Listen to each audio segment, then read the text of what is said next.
Praise the lord. దేవుని పరిశుద్ధమైన నామంలో వాక్యంను వినుచున్న మీ అందరికీ ప్రభువు పేరట మా యొక్క శుభాభివందనములు తెలియచేస్తున్నాము. మీరు మాకు తెలియచేస్తున్న ప్రతి ప్రార్థన అంశం గురించి మేము ప్రార్థన చేస్తున్నాము.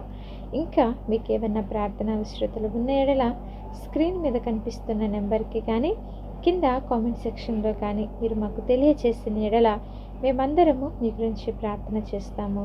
దేవుని యొక్క ఉన్నతమైన కృప కాపుదల మీకు మీ కుటుంబాలకు తోడయ్యుండునుగాక. ఈరోజు దేవుని వాగ్దానము, నేను మీకు తోడుగా ఉన్నాను. హగ్గయి గ్రంథము 1వ అధ్యాయము 13వ వచనము.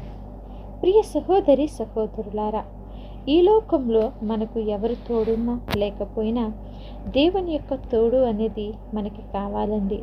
ఆయన యొక్క తోడు నీడ అనేది మన యొక్క జీవితాలలో చాలా ప్రాముఖ్యమైనటువంటి విషయము. ఈ లోకంలో నీకు అందరూ ఉండవచ్చు, కానీ యేసు గనక నీ జీవితంలో లేకపోతే నీ బ్రతికే శూన్యమండి. మరి ఇశ్రాయేలులను మనము ఒక్కసారి గమనించినట్లయితే వారు ఎంత పని చేస్తున్నా, వారు ఎంతలా ప్రయాసపడుతున్నా వారు చేస్తున్నటువంటి పనికి ప్రతిఫలాన్ని వారు పొందుకోలేకపోతున్నారు. ఎందుకని వారి జీవితాలలో వారు చేస్తున్న పనికి ప్రతిఫలాన్ని పొందుకోలేకపోతున్నారు? కారణం ఏమిటని ఒకసారి ఆలోచన చేస్తే, వారు దేవుని యొక్క మాటకు లోబడటం మానివేశారండి. దేవుణ్ణి ఆరాధన చేయటం మానివేశారు. దేవుణ్ణి గణపరచటము మానివేసి వారి ఇష్టానుసారంగా వారు బ్రతకటము మొదలుపెట్టారు. దేవుడు వారి యొక్క పితరుల పట్ల చేసిన అద్భుతాలను, ఏ విధముగా ఇశ్రాయేలులను బానిసత్వపు బ్రతుకులో నుంచి విడిపించాడు, మరి ఎర్ర సముద్రాన్ని పాయలుగా చేశాడో, యొర్దానును పాయలుగా చేసి నడిపించాడు, మరి వారికి ఆకలైన వేళలో ఆహారాన్ని ఇచ్చి, దాహం కలిగినటువంటి వేళలో మరి బండ నుండి నీళ్లు ఇచ్చి, పగలు మేఘస్తంభముగా రాత్రి అగ్నిస్తంభముగా వారికి తోడుండి ఏ విధముగా సర్వోన్నతుడైన దేవుడు వారిని నడిపించాడు.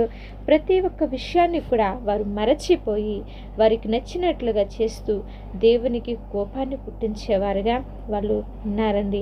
అటువంటి పరిస్థితుల్లో మరి దేవుడు ఇశ్రాయేలులను గురించి సెలవిస్తూ ఉంటున్నారు, మీరు మార్పు పొంది మీ యొక్క మనసులను మార్చుకొని మరలా తిరిగి నా యొద్దకు వస్తే నేను మీకు తోడుగా ఉంటాను, నేను మీకు నీడగా ఉంటాను, మిమ్మల్ని ఆశీర్వదిస్తానని దేవుడు వారితో మాట్లాడుతున్నాడు. ఈరోజు నువ్వు కూడా నీ యొక్క ఆత్మీయ స్థితిలో నీ యొక్క ప్రతిరోజు జీవితంలో మేలులను పొందుకోలేకపోతున్నావంటే నువ్వే ఎక్కడో ఏదో తప్పు చేసావు. దేవుణ్ణి ఆరాధన చేయకుండా, దేవునికి ఇవ్వాల్సినటువంటి సమయాన్ని దేవునికి ఇవ్వకుండా, దైవ జ్ఞానము లేకుండా, ప్రార్థన చేయకుండా, వాక్యాన్ని చదువుకోకుండా, ఈ లోకంలో ఉంటున్న సమస్త విధమైన లోక ఆశలకు నీ యొక్క హృదయాన్ని ఇస్తూ మరి దేవునికి కోపాన్ని పుట్టించే వారంగా ఉంటున్నావా? అందుకనే నువ్వు ఏ పని తలపెట్టినా మేలులను పొందుకోలేకపోతున్నావేమో. నువ్వు ఎంత కష్టపడుతున్నా, నువ్వు విత్తనము విత్తుతున్నా మరి దానికి తగ్గటువంటి ప్రతిఫలాన్ని నీ జీవితంలో పొందుకోలేకపోతున్నావేమో. ఒకసారి ఆలోచన చేయి. ఎందుకని మీ యొక్క జీవితాలలో మేలులను పొందుకోలేకపోతున్నారు అంటే దేవుని యొక్క తోడు కాపుదల మీకు లేదండి. ఆయన తోడు గనక మనకుంటే ఎవరు మనలను ఏమి చేయగలరు? ఎవరన్నా మనలను ఏమైనా చేయగలరా? ఏమి చేయలేరు కదా. మరి ఎందుకని మనము అభివృద్ధిని, మేలులను మన జీవితాలలో పొందుకోలేకపోతున్నాం? ఒకసారి ఆలోచన చేయాలి. ఇక నుంచైనా సరే ప్రార్థిస్తూ, దేవునికి ఇవ్వాల్సినటువంటి సమయాన్ని దేవునికి ఇస్తూ, వాక్యాన్ని ధ్యానము చేస్తూ, భక్తితో శ్రద్ధ కలిగి ప్రతినిత్యము దేవుని సన్నిధిలో గనక మనము గడపగలిగినట్లయితే ఆయన అంటున్నాడు కదా, ఇకనైనా నీ యొక్క హృదయాన్ని సరిచేసుకుంటే నా వైపు తిరిగితే నేను నీకు తోడుగా ఉంటానని ఆయన సెలవిస్తున్నాడు. దేవుని యొక్క తోడు మనకి కావాలి అంటే మనము హృదయాన్ని సరిచేసుకొని దేవుని వైపు తిరిగే వారంగా ఉండాలి. మరి ఒకనాడు శిష్యులు చేపలు పట్టడానికి వేటకు వెళ్ళారు. వాళ్ళు రాత్రంతా కూడా ప్రయాసపడిన కనీసము ఒక్క చేప కూడా వారి వలలో పడలేదంట. అదే వల కదా, అదే రేవు, అదే ఓడ, అదే ప్రాంతము, ఎందుకంటే చేపలు పడలేదు? వాళ్ళంతా రాత్రంతా కూడా ప్రయాసపడ్డారంట, అయినా కనీసం ఒక్క చేప కూడా పడలేదు. కానీ ఎప్పుడైతే దేవుడు మరలా వలలు వేయమని చెప్పాడో వాళ్ళు ఆయన మాటను నమ్మి వలలు వేశారు. విస్తారమైనటువంటి చేపలు పడ్డాయంట. కారణం ఏమిటి? అప్పటి వరకు వారి ఆలోచన ప్రకారంగా వల వేశారు. కానీ ఎప్పుడైతే దేవుని ఆలోచన ప్రకారంగా దేవుని యొక్క తోడు ఉండి ఎప్పుడైతే వారు వల వేశారో విస్తారమైనటువంటి చేపలనంట వాళ్ళు చూశారంట. మన జీవితాలలో కూడా అటువంటి మేలులను, ఉన్నతమైన దీవెనలను పొందుకోవాలి అంటే దేవుని యొక్క తోడు అనేది మన జీవితాల్లో కావాలండి. ఆయన యొక్క కాపుదల మన కుటుంబాలకి కావాలి. నువ్వు ఎదుర్కొంటున్న ప్రతి ఒక్క ఆర్థిక పరమైన సమస్యల నుంచి, ప్రతి ఒక్క విధమైనటువంటి బాధల్లో నుంచి విడుదల పొందుకోవాలి అంటే ఆయన ఒక సహాయం నీకు కావాలి. ఆయన తోడు లేకపోతే నువ్వు నీ జీవితంలో ఏ పని కూడా చేయలేవు.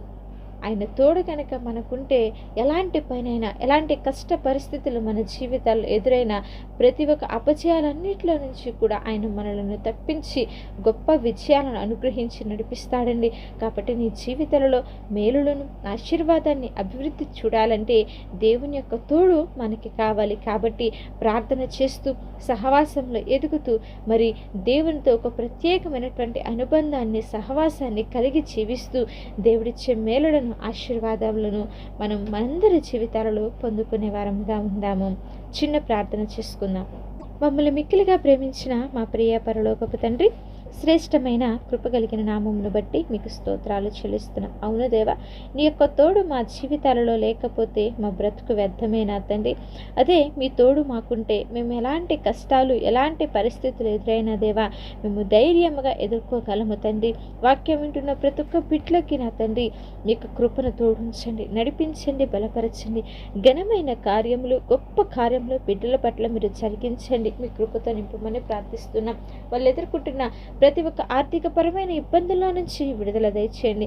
ప్రతి అనారోగ్య పరిస్థితులన్నింటిలో నుంచి విడుదల అనుగ్రహించి అరికాలు నుంచి నన్నెత్తి వరకు ముట్టి స్వస్థపరిచి నీ కృపతో నింపి ఆశీర్వదించమని ప్రార్థిస్తున్నాం. చదువుకుంటున్న బిడ్డలకు మంచి జ్ఞానమును, తెలివిని మీరు దయచేయండి. ఎగ్జామ్స్ రాస్తున్న బిడ్డలు ఉన్నారయ్యా, వారి ఎగ్జామ్స్లో మీరు తోడుండమని ప్రార్థిస్తున్నాము తండ్రి.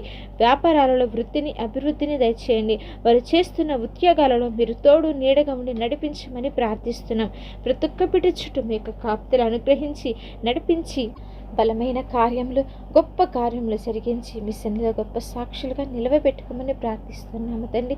సహాయం అనుగ్రహించి ప్రతి ఒక్కరి జీవితాలలో మేలులను దయచేసి నీ కృపతో నింపి నడిపించి బలపరిచి ఆశీర్వదించి దీవించమని యేసుక్రీస్తు వారి శ్రేష్టమైన నామములో అడిగి వేడుకొని ప్రార్థిస్తున్నాము తండ్రి.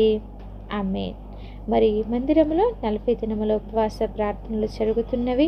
మీ యొక్క ప్రార్థన అవసరతలను స్క్రీన్ మీద కనిపిస్తున్న నెంబర్కి కానీ, కింద కామెంట్ సెక్షన్లో కానీ మాకు తెలియజేసిన ఎడల మేమందరము కూడా మీ గురించి ప్రార్థన చేస్తాము. దేవుడు మిమ్మలను, మీ కుటుంబాలను బహుగా ఆశీర్వదించి దీవించునుగాక. మరి ఈరోజు మీరు వెళ్తున్న ప్రతి పనిలో దేవుని యొక్క తోడు, కాపుదల ఉండి ప్రతి విషయంలో కూడా మరి ఆయన మిమ్మల్ని ఆశీర్వదించి దీవించి క్షేమమును, సమృద్ధిని, మరి కృపను ఆయన మీ జీవితాలలో అనుగ్రహించునుగాక.